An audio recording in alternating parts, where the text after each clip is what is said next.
Bueno, por la parte del cómo fue que reunimos todas las calificaciones, construimos una aplicación bastante simple, que lo que hace es que para el usuario, para cualquier persona que vaya a entrar a este frontend, vaya a tener un acumulado de 10 chistes en los que puede calificar.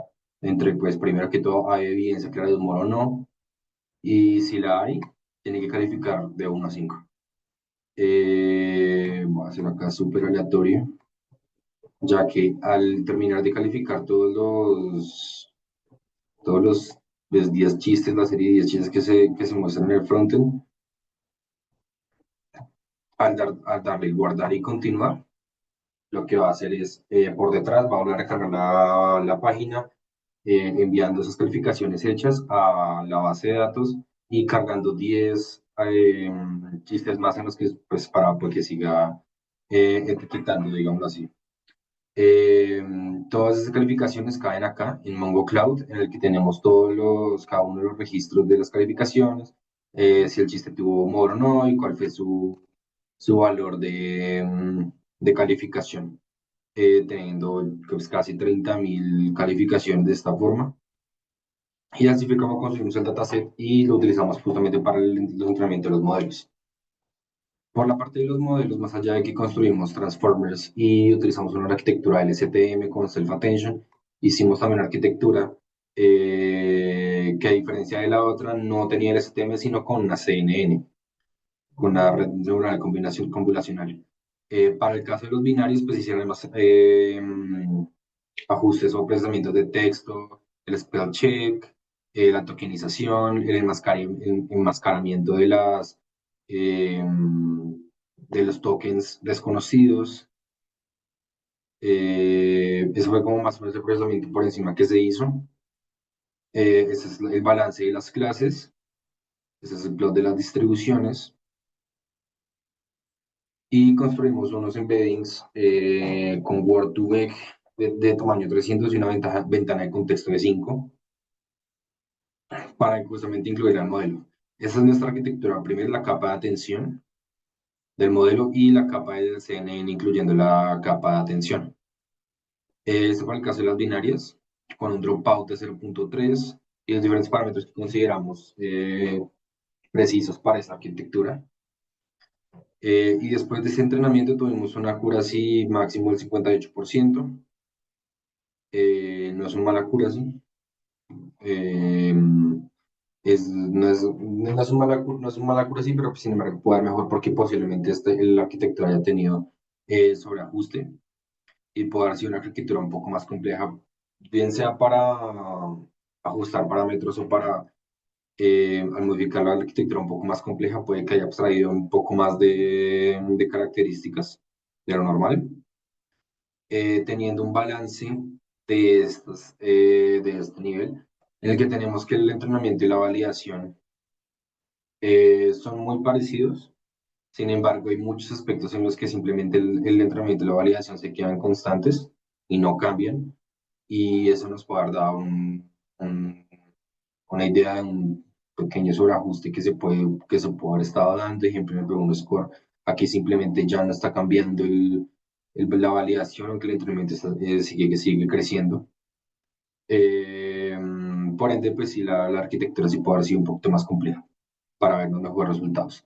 Por el caso de la binaria, en el caso de la multiclase, prácticamente siempre aplicamos la misma metodología y pues, no arquitecturas, pero sí la metodología en términos de procesamiento de texto, los spell check, los tokenizadores, el enmascaramiento de los tokens desconocidos, pues estas son las más distribuciones, dejándonos con una arquitectura que tiene esta arquitectura de self-attention y esta arquitectura multiclass utilizando la CNN. Bajo esta arquitectura tuvimos una accuracy del, del 55-56%. Digamos que las métricas eran muy divididas en punto 55, punto 57, etcétera, haciendo un early stopping en ambas arquitecturas en la novena época. Sin embargo, esto nos mostró unos gráficos en términos época a época bastante poco performantes, digámoslo así, en términos de que simplemente el recall, por ejemplo, no seguía aumentando en términos de validación, sino que se mantenía constante. Mismo caso para el F1 score, mucho, también para la precisión. Entonces, básicamente, se estaba sobreajustando bastante y no estaba haciendo pues, nada más que aprender en el entrenamiento y ya. La arquitectura en este caso sí que pudo haber sido un poquito, no precisamente más compleja, pero se puede haber hecho algo más en términos de parámetros o inclusive procesamiento de texto para que esto no sea tan poco performante, digámoslo, de ese estilo. Y esta nuestra matriz de conmoción que pues, nos alerta mucho más de que posiblemente haya un solo ajuste, ya que literalmente está asignando todas las clases a una sola etiqueta. Eh, Eso es todo lo que se construyó pues, en términos de la tercera arquitectura que implementamos y en términos de cómo etiquetamos los datos, cómo completamos las 30.000 etiquetadas de chistes y cuál fue la estrategia que usamos para etiquetarlos. Muchas gracias.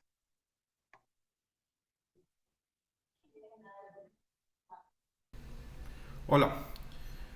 Para el problema de clasificación elegimos un codificador bidireccional con transformer o encoder only, conocido comúnmente BERT, y adecuamos la arquitectura para tal propósito. Esta adecuación consiste primero en agregar a todas las oraciones la etiqueta CLS, con el propósito de tener la información global del texto. Como pueden ver en el diagrama, para toda secuencia entregamos esta etiqueta CLS. El propósito es que después de entregar esta etiqueta CLS al bloque transformer, este bloque transformer nos entrega una etiqueta, un embedding HSLS.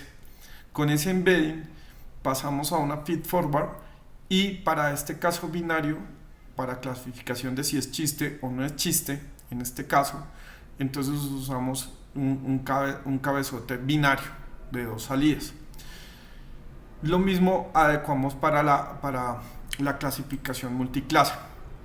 Esta es la misma idea, solo que variamos que el embedding la pasamos nuevamente por una feedward, pero sabemos que es para clasificación multiclase. En este caso, como la clasificación es de 1 a 5, entonces pues la salida son 5 salidas. Entonces con eso resolvemos pues atacamos el problema de los chistes. Mirando detalladamente el código, podemos observar que hacemos una adecuación de los datos para tal propósito. ¿Sí? Aquí hacemos una descarga de los datos, hacemos una limpieza y después creamos una clase que nos provee adecuadamente los datos en forma de batch para entregarle pues al modelo la información que llamamos esta clase Custom Data Loader. Después aquí tomamos los datos y después comenzamos a crear el bloque transformer. Aquí están las capas de atención, están las capas de como usamos la clase multi-head attention que toma las capas de atención para hacer varias cabezas de atención y unirlas en un solo bloque. Esta es la clase feedforward que se usa normalmente en los modelos transformers. Y este es aquí podemos ver la clase SimpleBERT, que es la que nos muestra cómo se maneja, cómo se resume el transformer. Entonces, lo más importante de destacar es que aquí es donde en esta parte del código ustedes pueden ver la adecuación que nosotros hicimos y cómo tomamos nosotros ese embedding para poder hacer el pronóstico. Después, más adelante, ustedes pueden ver cómo calculamos o cómo hacemos este proceso de entrenamiento y cómo calculamos con la función para estimar la pérdida con los datos de evaluación. Más adelante, entonces ustedes pueden ver cómo entrenamos, cómo llamamos la clase SimpleBERT, que es la que tiene el transformer, y después los resultados que nos dan. Lo que podemos observar es que este modelo en el caso binario es de un aprendizaje muy rápido.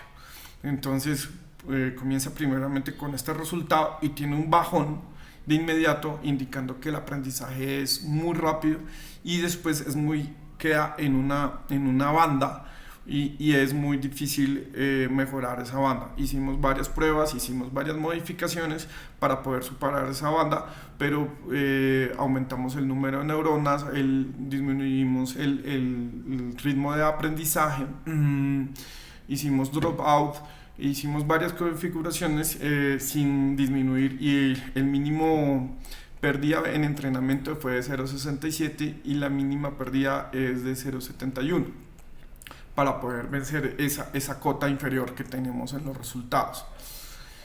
La clase para clasificación de multiclase, que en este caso es de 1 a 5, es la misma y como es la misma idea, entonces me voy a adelantar para señalar en dónde está el cambio que hicimos. Ya aquí ya usamos, si ustedes se dan cuenta, usamos la misma clase feedforward, ¿sí? Usamos el mismo embedding, que es el embedding del CLS, de la etiqueta CLS, y, y entregamos y más adelante en el código ustedes pueden darse cuenta que ya entonces hacemos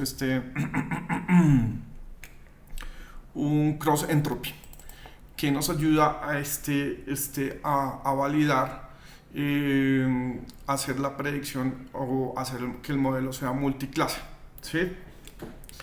Entonces, permítame devolverme un momento al código anterior para mostrar que en la función de pérdida, entonces si usamos un criterio binario, ¿no?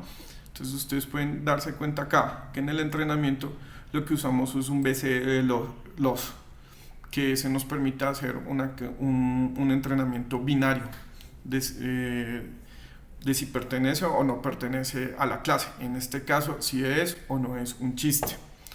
Volviendo al tema multiclase y analizando, es la misma, llamamos el simplet BERT, pues obviamente este está adecuado para hacerlo multiclase y tenemos estos resultados. Nos arriesgamos un poquito más a hacer más épocas porque vimos que disminuía o que tenía un comportamiento descendente en el entrenamiento y en la predicción. Entonces podríamos superar de pronto una cota inferior. Una cota inferior. Lo que podemos ver es casi similar al anterior, ¿sí? Sin embargo, si ustedes se dan cuenta, a diferencia del anterior modelo, pues entonces comienza con una clasificación de 2.4 o por encima del 2, tanto para el entrenamiento y la validación, pero el aprendizaje nuevamente se nos baja. ¿En qué se diferencia en el anterior modelo? En el anterior modelo, pues la clasificación es mucho más rápida, ¿sí? O sea, la puntuación es es mucho mejor, comienza en 1.2 para el entrenamiento y 1.6 para la validación, y el entrenamiento tiene el aprendizaje es muy rápido, o sea, cambia muy rápido a la siguiente época, ¿sí?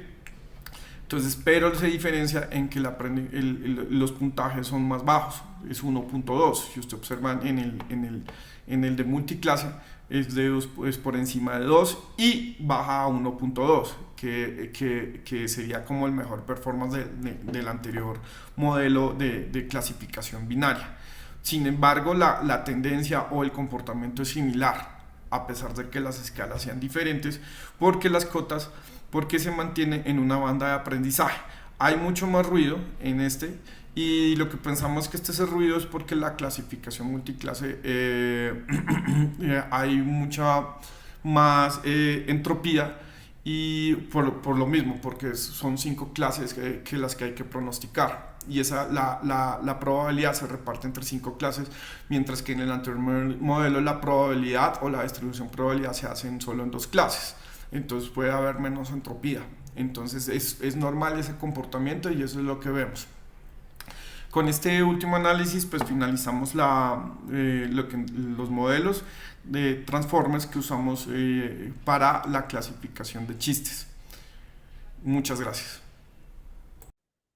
Continuando con el desarrollo del ejercicio, a continuación se propone una metodología, una arquitectura la cual se beneficia tanto para la labor de clasificación binaria como la de multiclase, ambas con una arquitectura que funciona con redes LSTM y se beneficia del mecanismo de self-attention, lo que le permite mejor tener un contexto semántico del desarrollo puntual del ejercicio de humor. Se carga entonces el dataset a través de una representación de palabras. Esta representación de palabras se usa a través también de unos embeddings contextuales de Word2Vec, los cuales a través de el mecanismo del STM y de Self-Attention se entrenan y se ajustan para ser específicamente destinados a la clasificación de humor.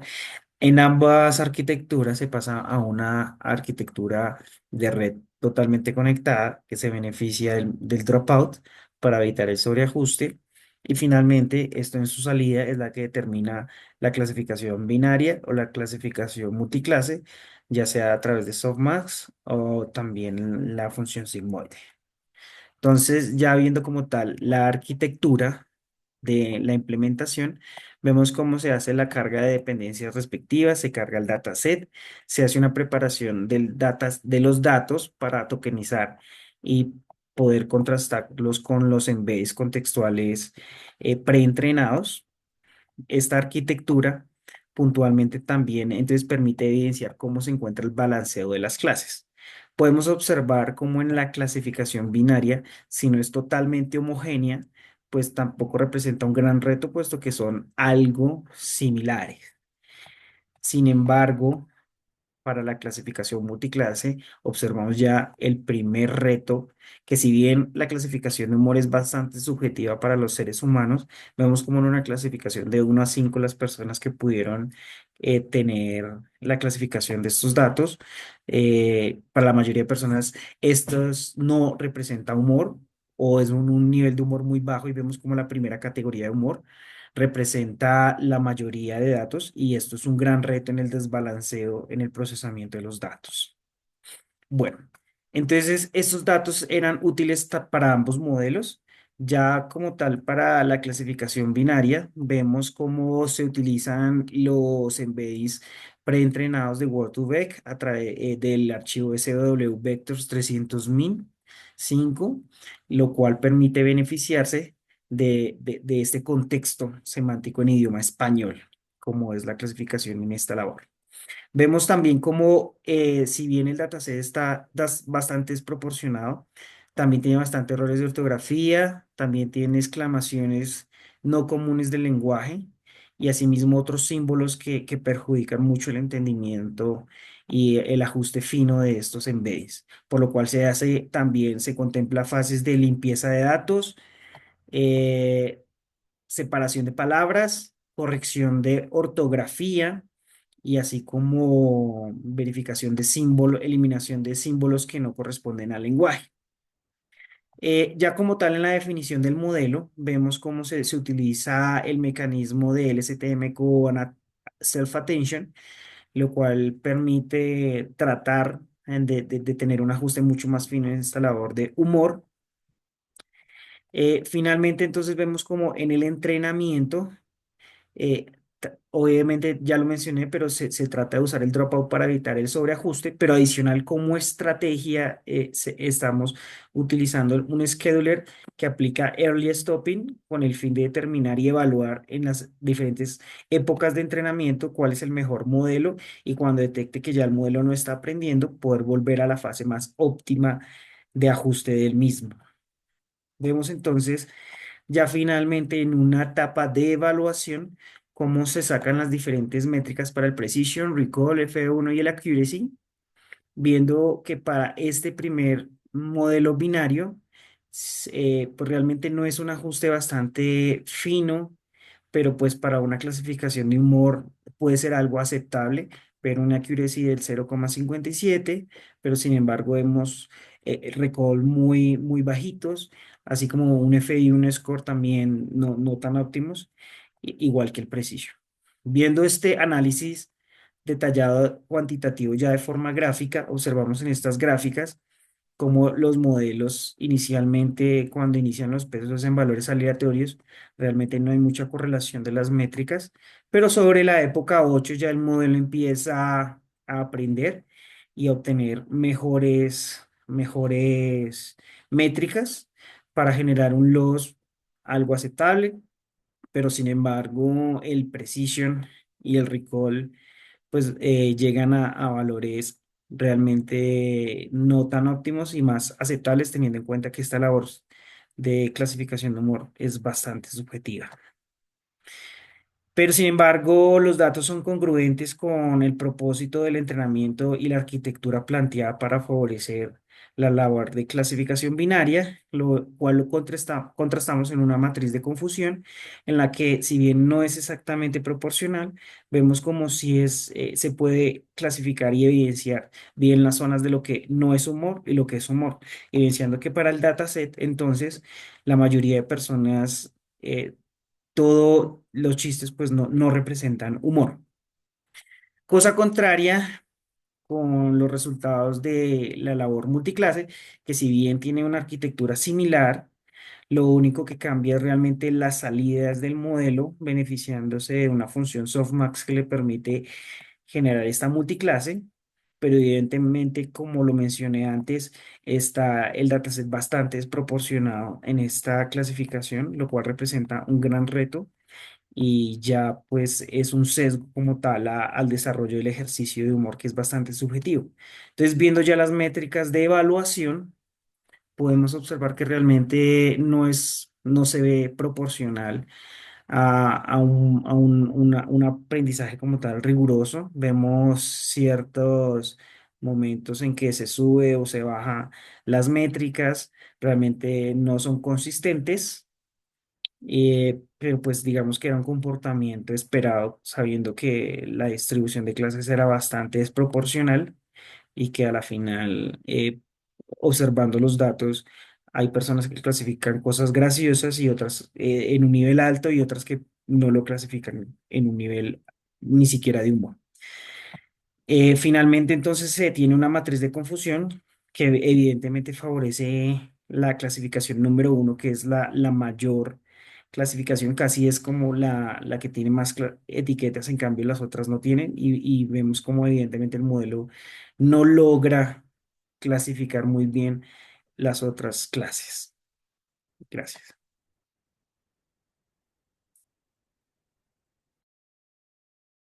Hola, listo. Entonces ahora yo les voy a platicar un poco de cómo utilizamos diferentes herramientas para realizar trabajos de speech to text, reconocimiento óptico de caracteres y generación de captions automáticamente para extraer otro tipo de multimedia, extraer chistes de contenido multimedia. Entonces teníamos contenido tipo videos, imágenes, que lo íbamos a convertir a text para poder luego ser analizado y alimentar nuestros modelos de deep learning. Entonces lo primero que hicimos fue conseguir una fuente que tuviera licencias Creative Commons. En este caso utilizamos videos de YouTube con licencias abiertas que nos permitieran también luego editar este material y redistribuir. Para el caso para el caso del speech to text utilizamos un tipo de videos de rutinas de chistes, las cuales pues, tenían una longitud considerable. Luego estas rutinas de chistes las convertíamos en un audio y ese audio es el que pasamos por herramientas, ya sea como la OpenAI, la de OpenAI Whisper, la cual, pues gracias a sus redes neuronales puede hacer una identificación del texto presente en ese audio y nos pasa ese audio que teníamos a un texto.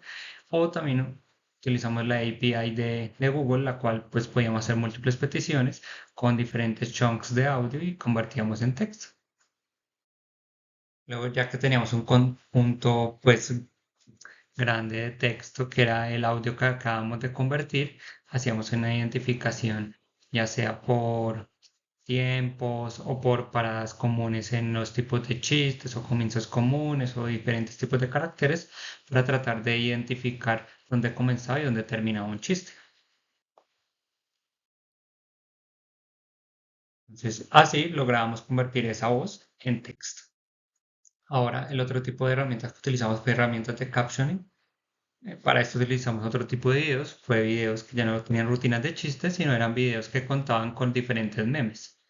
Entonces estos videos lo que hacíamos era que los dividíamos por frames, tendríamos diferentes imágenes con memes y luego los pasamos por una herramienta de captioning. Esta herramienta lo que iba a hacer era captar cuál era la imagen, la describía, cuál es el contexto que está sucediendo en la imagen y además de eso pues nos va a dar pues la descripción de qué es lo que está pasando. Para esto utilizamos una herramienta llamada Blip. Entonces, como el meme no es solo lo que está sucediendo, sino también suele tener un texto asociado que es bastante relevante para el contexto del chiste y para dar gracia, también utilizamos una herramienta de OCR llamada TeaserArt. Entonces, en esta herramienta lo que hacíamos era identificar cuál era el texto que estaba acompañando el meme y lo extraíamos de la imagen. Entonces, uníamos el captioning y está el texto que estamos agarrando de la imagen y los uníamos en uno y ahí cada uno de esos paquetes los identificamos como un chiste individual. Y eso fue un poco lo que hicimos con estas herramientas.